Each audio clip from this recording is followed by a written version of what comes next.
মানুষ জন্মগ্রহণ করে, তার সাথে ভয়েরও জন্ম হয়।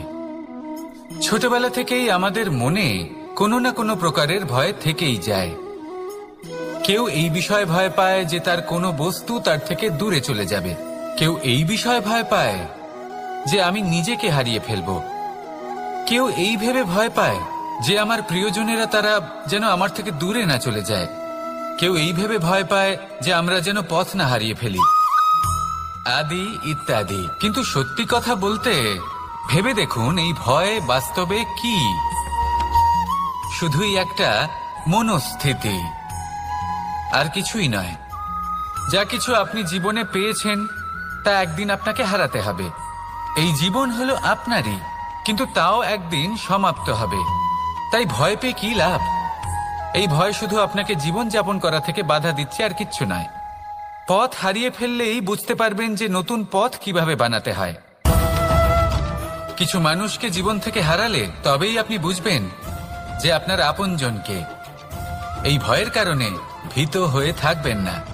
এই তারা নক্ষত্র অন্ধকারের অভাবে গুরুত্ব হারায়। শিবকেও মহাদেব হওয়ার জন্য বিষপান করতে হয়েছিল। প্রত্যেক পরিস্থিতি, প্রত্যেক সাফল্য আপনার পরীক্ষা নেবে, তাতে উত্তীর্ণ হওয়া হলো আপনার কর্ম। যখনই আপনি ভয় পাবেন বা সংকটের সম্মুখীন হবেন, তখন সাহসের সাথে তার সম্মুখীন হন। মনে রাখবেন, যে সম্মুখীন হতে জানে সাফল্য তার সাথে সবসময় থাকে।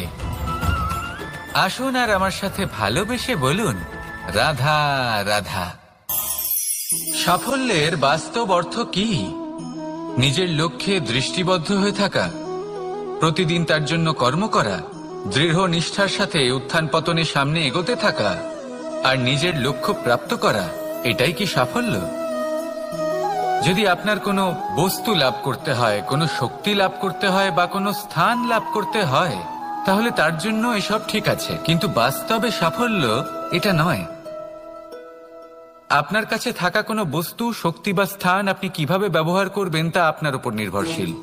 যদি তার সঠিক ব্যবহার আপনাকে করতে হয়, তাহলে উচিত সময় এবং উচিত স্থানে আপনাকে থাকতেই হবে। একে নিয়তিও বলা হয়। এবার ধরুন, এমন কোনো গ্রন্থ আছে যা জ্ঞানের দ্বারা ভরপুর, এমন জ্ঞান যার দ্বারা জীবন বদলে দেওয়া সম্ভব। এবার এই গ্রন্থ যদি এমন কোনো ব্যক্তির হাতে পৌঁছয় যিনি নিরক্ষর, তিনি কি এই গ্রন্থের সদ্ব্যবহার করতে পারবেন? কখনোই নয়। সেই জ্ঞান দিয়ে নিজের আচরণ পাল্টাতে পারবেন? কখনোই নয়। সেরকমই ধরুন, কোনো ব্যক্তি যার কাছে একটা অস্ত্র আছে, যার দ্বারা উনি শত্রুকে শেষ করে দিতে পারেন, কিন্তু সেই ব্যক্তি হলেন একজন কাপুরুষ। তিনি কি শত্রুকে শেষ করতে পারবেন? তিনি কি জয়লাভ করতে পারবেন? কখনোই নয়। আপনার কাছে কি আছে তার থেকেও বেশি গুরুত্বপূর্ণ আপনি তা দিয়ে কি করবেন। উচিত ব্যক্তির সাথে উচিত সময় উচিত স্থানে থাকা বেশি গুরুত্বপূর্ণ। নিজের গুণের সাথে, নিজের শক্তির সাথে, নিজের জ্ঞানের সাথে উচিত সময় উচিত স্থানে অন্যের যন্ত্রণাকে দূর করা, অন্যের জীবনকে আরো সুন্দর করে তোলা, এটাই হলো সাফল্য। তাহলে সাফল্যের বাস্তব অর্থ বুঝুন, অর্থাৎ নিজেকে আরো প্রসন্ন রাখুন, আর আমার সাথে ভালোবেসে বলুন, রাধা রাধা। বুদ্ধি আর বিবেকের পার্থক্য কোথায় তা নিয়ে এই সংসার অনেক কিছুই ভাবে। কিছু মানুষ ভাবেন যে এই দুই হলো একই, কিন্তু যদি সত্যি কথা বলি তাহলে এই দুইয়ের মধ্যে একটা অমূল্য পার্থক্য আছে, আর তা হলো এটা যে বুদ্ধির সম্পর্ক হলো মস্তিষ্কের সাথে, আর বিবেকের সম্পর্ক হলো হৃদয়ের সাথে। যে কোনো বুদ্ধিমান মানুষ কি করেন? নিজের মতন করে এই সংসারকে বদলে ফেলতে চেষ্টা করেন। একজন বিবেকশীল মানুষ কি করেন? নিজের অন্তরকে, নিজের মনকে বদলে ফেলতে চেষ্টা করেন, কারণ মানুষের সংসার এই মনের মধ্যেই বসবাস করে। তাই নিজের বুদ্ধির ব্যবহার অবশ্যই করুন, কিন্তু তাতে বিবেকের লাগামটা অবশ্যই শক্ত হাতে ধরবেন। আসুন আমার সাথে ভালোবেসে বলুন, রাধা রাধা। মানুষের মধ্যে একটা বিচিত্র প্রবৃত্তি থাকে, অন্য সকলের বিষয়ে, তাদের জীবনের বিষয়ে, তাদের ব্যক্তিত্বের বিষয়ে, তাদের ভবিষ্যতের বিষয়ে অনুমান করা। এটা হলো অনুচিত।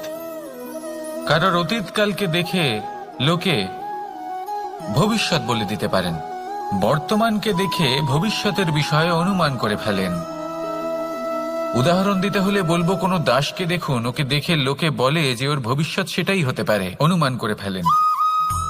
আর এই রাজাকে দেখুন, উনি তো কত সুখী হবেন, উনি তো জগতের সব থেকে অধিক সুখী মানুষ, কত সুখ সুবিধা আছে ওনার কাছে, ধারণা করে ফেলেন। তবে সত্য তো এটাই যে কারোর ব্যক্তিত্বের বিষয়ে, তাদের ভবিষ্যতের বিষয়ে আপনি পূর্ণ সত্য কখনোই বলতে পারবেন না, শুধু অনুমান করতে পারবেন। আর এই অনুমান করে সত্যি কোনো লাভ হয় না, কারণ এই কাল সেটা হলো অত্যন্ত শক্তিশালী। কালো থেকে কালোতর কয়লাকেও হিরেতে পরিণত করতে পারে, অনেক বড় বড় রাজাকেও বিদূষক বানিয়ে ফেলতে পারে এক মুহূর্তেই। তাহলে আপনি অনুমান করে কি লাভ? কি পেলেন অনুমান করে? সেই জন্য কারোর বিষয়ে কোনো অনুমান করবেন না, তার ভবিষ্যতের বিষয়ে অনুমান করতে যাবেন না, কারোর বিষয়ে কোনো ধারণা করে নেবেন না। কিছু করতে হলে ভালোবাসুন, সবার মধ্যে ভালোবাসা ছড়ান, সবার মধ্যে ধন্যাত্মক ভাব ছড়ান। এই মন প্রসন্ন হয়ে বলবে রাধা রাধা। কথায় আছে সংসারে নাকি সকল রোগের ওষুধ আছে। যদি আপনি নিজের শরীরকে ভালোবাসেন তাহলে ব্যায়াম করুন, যদি নিজের নিঃশ্বাস প্রশ্বাসকে ভালোবাসেন তাহলে প্রাণায়াম করুন, যদি আপনি নিজের আত্মাকে ভালোবাসেন তাহলে ধ্যান করুন, কিন্তু যদি আপনি নিজের জীবনকে, পরমাত্মাকে ভালোবাসেন তাহলে সকলকে ভালোবাসতে থাকুন। এই ভালোবাসা অত্যন্ত গুরুত্বপূর্ণ এবং আবশ্যক। ভালোবাসার থেকে ভালো না কোনো ওষুধ আছে, না আছে কোনো আসন, এর থেকে ভালো না কোনো ব্যায়াম আছে আর না কোনো প্রাণায়াম। এই ভালোবাসা বড় বড় সমস্যারও সমাধান করতে পারে, ভালোবাসা বড় বড় বিপদকে আপনার থেকে দূর করতে পারে। এই ভালোবাসাই আপনাকে জীবনে বাঁচতে শেখায়, কারণ ভালোবাসাই হলো জীবনের আসল সত্য। তাহলে আসুন আর আমার সাথে ভালোবেসে বলুন রাধা রাধা। জীবনে সাফল্য লাভ করতে হলে মানুষকে উচিত পথে চলতে হবে, কিন্তু তার থেকেও বেশি গুরুত্বপূর্ণ হলো এটা বোঝা যে সেই পথে চলতে চলতে কখন আমাদের দাঁড়াতে হবে আর কখন আমাদের চলতে হবে। এই শিক্ষা অত্যন্ত গুরুত্বপূর্ণ। এবার দেখুন, ছোট্ট একটা কথা রয়েছে, ওকে আটকিও না, যেতে দাও। এই বাক্যের অর্থ কি? অর্থ যে কাউকে আটকিও না, যে এগোতে চাইছে তাকে এগোতে দাও, তার পথে বাধা সৃষ্টি করো না। এবার এই ছোট কথাতে এক অনুচিত স্থানে আমি দাঁড়িয়ে পড়ি। আটকাও, যেতে দিও না। এবার এর অর্থ কি হলো? যে এই ব্যক্তিকে আটকাও, তাকে জীবনে এগোতে দিও না, এর পথে বাধা সৃষ্টি করো। এবার এই ছোট কথাতে অনুচিত স্থানে যদি আমি আটকে যাই, তবে ভাবো কত পার্থক্য হলো। এই শিক্ষা কতটা গুরুত্বপূর্ণ সেটা শিখুন, আর এই শিক্ষা আমাদের জীবনে কতটা গুরুত্বপূর্ণ হতে পারে সেইটা বুঝুন। বুঝে যান, শিখে যান জীবনে কখন সামনে এগোতে হবে আর কখন থামতে হবে। মন প্রসন্ন হয়ে বলবে রাধা রাধা। এই সংসারে আমরা প্রকাশ কোথা থেকে পাই? এর উত্তর বড়ই সরল। ভোরে যখন সূর্যোদয় হয় তখন প্রকাশের কিরণ আমাদের ঘরে এসে পৌঁছয়, এইভাবেই আমরা প্রকাশ লাভ করি। এবার এই প্রকাশের আলোতেই আমরা সারাদিনের কাজ সম্পন্ন করি। সন্ধে হয়ে যায়, সূর্যাস্তও হয়ে যায়, আর আমাদের ঘর যাতে অন্ধকার না হয় তার জন্য আমরা একটা প্রদীপ প্রজ্বলিত করি। এটাই ঘটে আমাদের জীবনেও। এবার প্রবাহমান আয়ুর সাথে আমরা আমাদের অন্তরে যদি একটা প্রদীপ প্রজ্বলিত করে নিই, তাহলে বিষয়টাই অন্যরকম হবে। এবার আপনি বলবেন কোন প্রকাশের কথা বলছি যা আমাদের অন্তরে জাগ্রত করা সম্ভব? আমাদের আত্মার মাঝে প্রেমের প্রকাশ জাগ্রত করার কথা বলছি, কারণ আমাদের এই জীবন এও হলো দিনের আলোর মতো।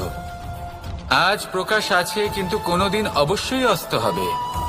কিন্তু অস্ত হবার আগে যদি আমরা আমাদের আত্মার মাঝে প্রেমের এই প্রকাশ উজ্জ্বলিত করে নিই, তাহলে আমাদের সন্ধ্যাকালও আমরা আনন্দে এবং প্রেমে যাপন করব। তাহলে আসুন আর আমার সাথে ভালোবেসে বলুন রাধা রাধা।